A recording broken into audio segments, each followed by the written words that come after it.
The Lotus Sutra Chapter 23 Ancient Accounts of Bodhisattva Bhaisaiyaraja. Thereupon, Bodhisattva Nakshatraraja Samkusumhitabhijna addressed the Buddha, saying, O Bhagavat, why does Bodhisattva Bhaisaiyaraja wander in this Saha world? O Bhagavat, this Bodhisattva Bhaisaiyaraja has performed hundreds of thousands of myriads of kotis of nayutas of difficult and arduous practices.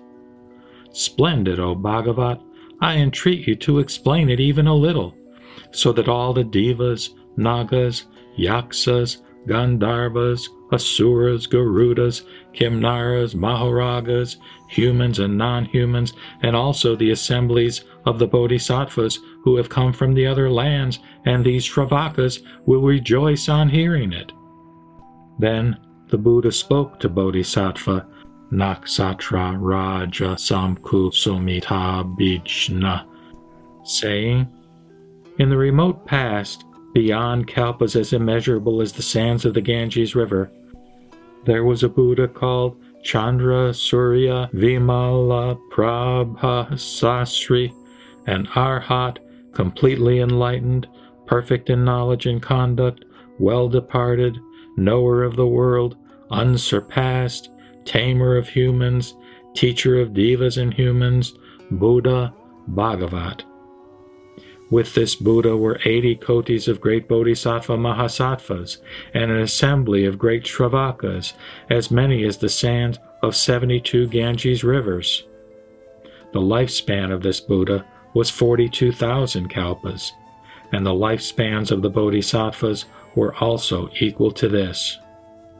In his land there were no women, no hell-dwellers, no hungry ghosts, no animals, no asuras, and no calamities. The land was level like the palm of one's hand, and was made of lapis lazuli.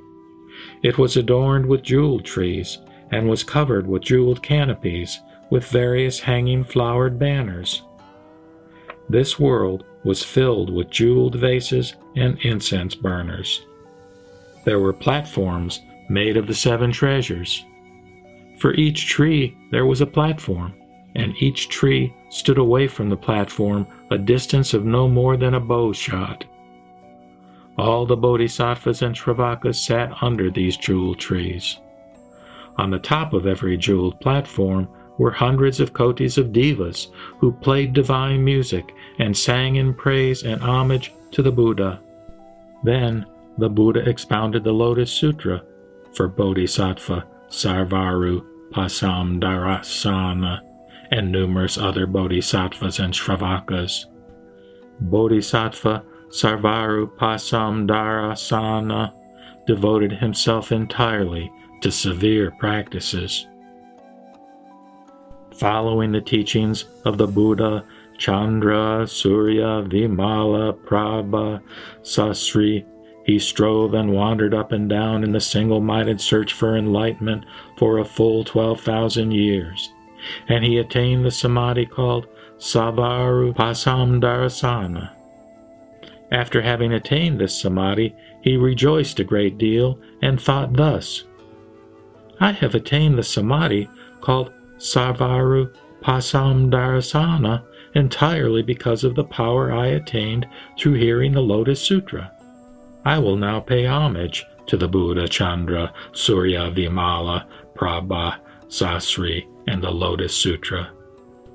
Immediately after he had entered this samadhi, Mandarava and great Mandarava flowers, and finely powdered, solid and black sandalwood, fell from the sky, filling the air like clouds and raining down upon the earth. It also rained the perfume of sandalwood from the inner seacoast of Mount Sumeru. With this quantity of perfume, 6 drams of which equal the worth of this Saha world, he paid homage to the Buddha. Having paid homage to the Buddha, he emerged from samadhi and thought this, I have paid homage to the Buddha using my transcendent power. This is, however, by no means equal to the tribute of offering my body.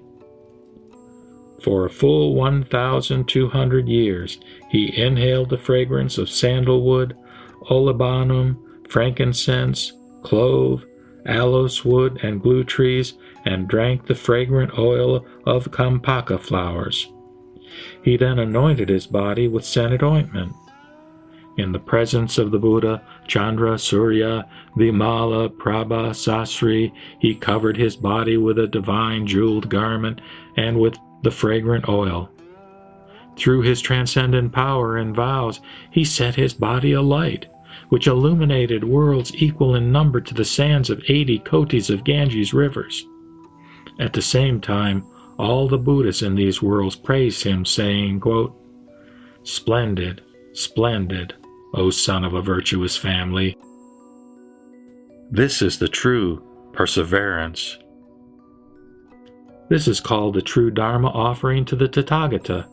It stands no comparison, even if one were to pay tribute with flowers, perfumes, necklaces, burning incense, scented powders, ointments, divine silk banners, canopies, perfumes of sandalwood from the inner seacoast of Mount Sumeru, and various other things like this. It stands no comparison, even if one were to offer one's kingdom, or wife and children. O son of a virtuous family, this is the supreme offering. This is the highest and best of all offerings, because you offer the Dharma to the Tathagatas. Having spoken these words, all became silent. His body was alight for 1,200 years. After this period passed, his body burned out.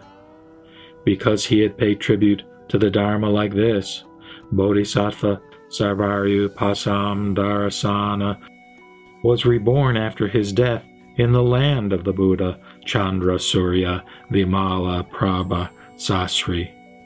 He was born spontaneously, sitting cross-legged in the house of King Vamaladatha. Then he immediately spoke these verses for the sake of his father, saying, "O great king, you should now know that I, in an instant, attained the samadhi called Sarvarūpasamdarśana in the place where I wandered, and, practicing with enthusiasm and perseverance, I set aside this, my beloved body. I have paid homage to the Bhagavat in order to attain the utmost wisdom." After having spoken these verses, he addressed his father, saying, "The Buddha Chandra, Surya, Vimala, Prabha, Sasri is now in this world. Having previously paid homage to the Buddha, I attained the Dharini of understanding the speech of all sentient beings, and heard 800,000 of myriads of kotis of nayutas of verses, and tens of billions of verses, hundreds of billions of verses, and thousands of billions of verses of the Lotus Sutra. O great king, I will now once again pay homage to this Buddha." Having spoken this, he sat on the 7-jeweled platform and ascended into the air as high as 7 tala trees. Having come before the Buddha, he bowed until his forehead touched the Buddha's feet. He praised the Buddha in verse with his 10 fingers pressed together, saying, "Your countenance is rare and wonderful. Your brilliance illuminates the 10 directions. Once, long ago, I paid you homage. I now come to behold you again." Thereupon, Bodhisattva Sarvarūpasamdarśana, having spoken this verse, addressed the Buddha, saying, "O Bhagavat, the Bhagavat is yet in this world." Then the Buddha Chandra, Surya, Vimala, Prabha, Sasri said to the Bodhisattva Sarvarūpasamdarśana, "O son of a virtuous family, the time of my parinirvana has come. The time of my extinction has come. I ask you now to prepare my bed. I will enter parinirvana tonight." The Buddha again said to Bodhisattva Sarvarūpasamdarśana, "O son of a virtuous family, I entrust you with the Buddha Dharma, and all the Bodhisattvas and great Shravakas, as well as the Dharma, for highest complete enlightenment. I will also entrust you with the 7-jeweled world, all the jeweled trees, jeweled platforms, and the devas who are my servants in the great manifold cosmos. After my parinirvana, I will also entrust you with all my relics. You should distribute them far and wide and pay them homage. You should also erect a great many thousands of stupas. Having addressed Bodhisattva Sarvarūpasamdarsana in this way, the Buddha Chandra Surya Vimala Prabha Sasri entered parinirvana in the last watch of that night. Thereupon, having seen the Buddha's parinirvana, Bodhisattva Sarvarūpasamdarsana was grieved and saddened, and longed and yearned for the Buddha. Having prepared a pyre with sandalwood from the inner seacoast of Mount Sumeru, he cremated the Buddha's body in homage.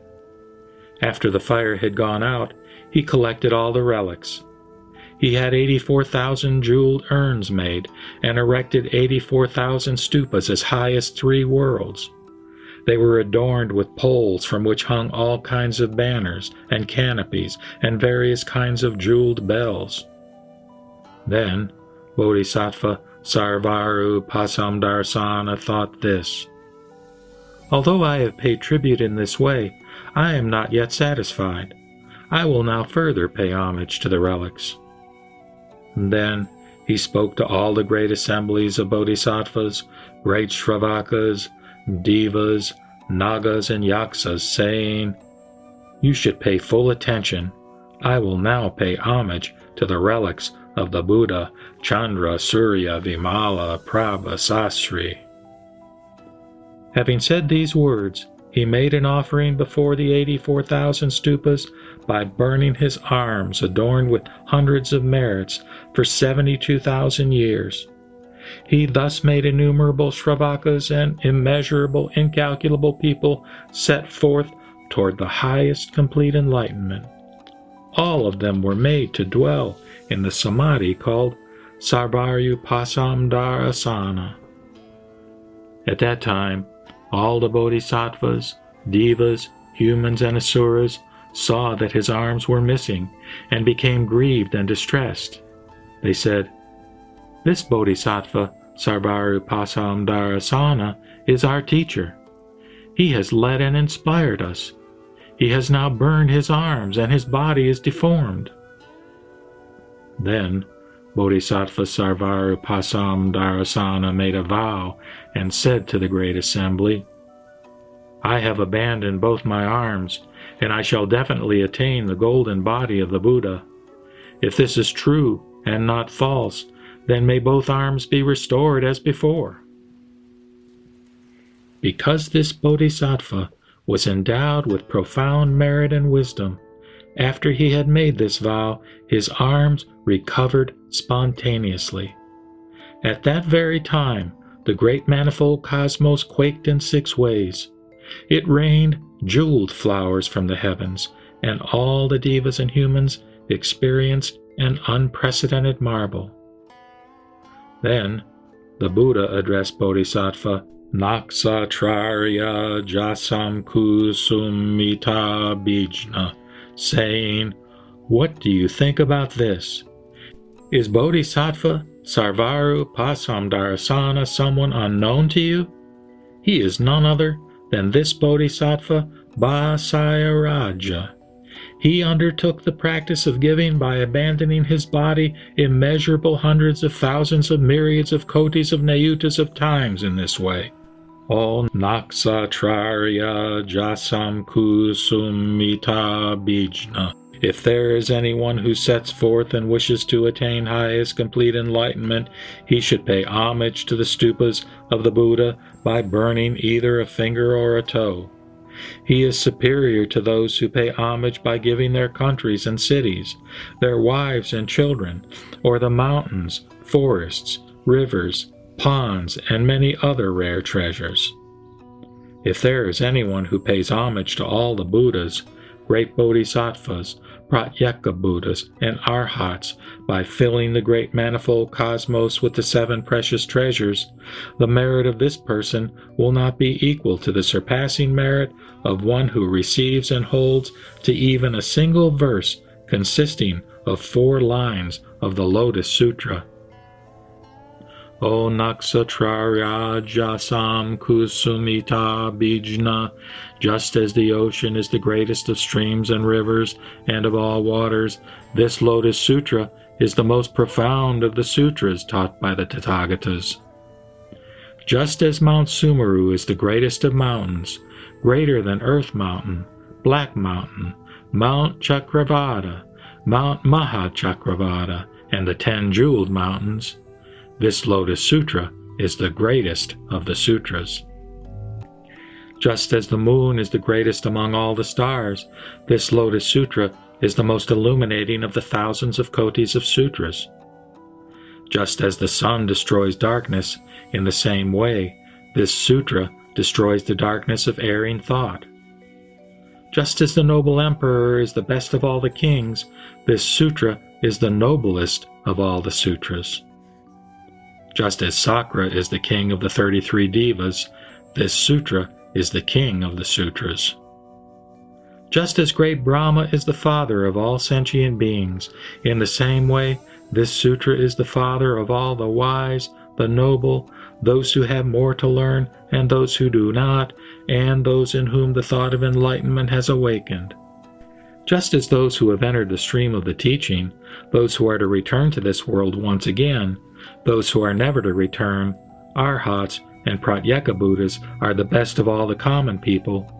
In the same way, this is the best of all the sutras taught by all the Tathagatas, Bodhisattvas, or Shravakas. Those who hold to this sutra are the best of all sentient beings. The Bodhisattvas are the best of all Shravakas and Pratyeka Buddhas. In the same way, this sutra is the best of all sutras. Just as the Buddha is the king of the Dharma, this sutra is the king of sutras. O Naksatrarya Jasam Kusumita Bijna, this sutra saves all sentient beings. This sutra makes all sentient beings free from suffering. This sutra greatly benefits all sentient beings and brings their aspirations to fulfillment, just as a clear, cool pond satisfies the thirsty, as a fire satisfies those suffering from cold, as clothes for the naked, as a caravan leader for merchants, as a mother for her children, as a boat for the traveler, as a physician for the sick, as a lamp for the gloom, as a treasure for the poor, as a king for the people, as the sea for traders, and a torch for those in darkness. In the same way, this Lotus Sutra frees sentient beings from every suffering, all the pains and bonds of sickness and of birth and death. If there is anyone who hears this sutra, copies it, or moves others to copy it, their merit will be limitless, even if it is measured through the Buddha's wisdom. If there is anyone who copies it and pays it tribute with flowers, perfumes, necklaces, burning incense, scented powders, fragrant ornaments, banners, canopies, clothes, various kinds of ghee lamps, oil lamps, fragrant oil lamps, lamps of oil made from Kampaka, Sumanas, Patala, Varsika, and Navamalika trees, that person's merit will also be immeasurable. O Naksatraraja Sam Kusumita Bijna, if there is anyone who hears this chapter, called Ancient Accounts of Bodhisattva Bhaisaiyaraja, they will attain immeasurable and limitless merit. If there is any woman who hears and holds this chapter, called Ancient Accounts of Bodhisattva Bhaisaiyaraja, she will never be reborn with a female body. If there is any woman 500 years after the parinirvana of the Tathagata who hears this sutra and practices according to the teaching, she will immediately reach the dwelling of the Buddha Amitayus in the Sukhavati world, surrounded by great bodhisattvas, and will be born on a jeweled seat in a lotus flower. Never again troubled by the three poisons of greed, anger, or ignorance, by arrogance or jealousy, he will attain the Bodhisattva's transcendent powers and the acceptance of the non-origination of all dharmas. After attaining this acceptance, his faculty of sight will be pure, and with this pure eye faculty he will see all the Buddha Tathagatas, equal in number to the sands of 72 million kotis of Nayutas of Ganges rivers. At that time, all the Buddhas will praise him from afar, saying, "Splendid, splendid, son of a virtuous family, you have preserved, recited, and contemplated this sutra from the teachings of the Buddha Sakyamuni and taught it to others. The merit you have obtained is immeasurable and limitless. Even fire cannot burn it. Even water cannot wash it away. Even thousands of Buddhas cannot give a complete description of your merit. You have already destroyed the Maras. You have already conquered the armies of birth and death. You have defeated all enemies. O son of a virtuous family, hundreds of thousands of Buddhas together protect you with their transcendent powers. There is no one equal to you among the devas and humans of the entire world." With the exception of the Tathagata, the wisdom and meditation of all Shravakas, Pratyeka Buddhas, and Bodhisattvas can never equal yours. O Nakshatra Raja Samku Sumita Bijna, such is the power of the merit and wisdom that this Bodhisattva has perfected. If there is anyone who hears this chapter called Ancient Accounts of Bodhisattva Bhaisaiyaraja, rejoices in it, and praises it well, in his present life he will always exhale the fragrance of blue lotus flowers from his mouth, and will always emit the fragrance of the sandalwood on Mount Oxhead from his pores. The benefits of the qualities he has obtained are just as mentioned above. For this reason, O Nakshatra Samku Sumita Bijna, I will entrust you with this chapter called Ancient Accounts of Bodhisattva Bhaisaiyaraja. During the period of 500 years after my parinirvana, you must spread it far and wide in Jambudvipa and not allow it to be destroyed. You must not give Mara and his men, or the devas, nagas, yaksas, and kumbanda demons any chance of destroying it. O Naksatrarya Jasamku Sumita Bijna, you should protect this sutra with your transcendent power. Why is this? Because this sutra is good medicine for the ills of the people of Jambudvipa. If there is any sick person who hears this sutra, his illness will disappear, and he will neither die nor grow old. O Naksatrarya Jasamku Sumita Bijna, if you see anyone who holds to this sutra, you should scatter blue lotus flowers full of scented powder on him. After scattering them, you should think this: this man will before long destroy the army of Mara, sitting on the grass-covered terrace of enlightenment. He will blow the conch of the Dharma, beat the drum of the great Dharma, and ferry all sentient beings across the ocean of old age, illness, and death. Therefore, if those seeking the Buddha path see those who hold to this sutra, the thought of respect should awaken in them. When this chapter, called Ancient Accounts of Bodhisattva Bhaisaiyaraja, was being taught, 84,000 bodhisattvas attained the dharini of understanding the speech of all sentient beings. The Tathagata Prabhutaratna in the jeweled stupa praised Bodhisattva Naksatrarya Jasamku Sumita Bijna, saying, "Splendid, splendid." O Naksatraraja Samkusumita Bijna, you have attained marvelous merit, for you have questioned the Buddha Sakyamuni about these things and benefited all of the immeasurable numbers of sentient beings.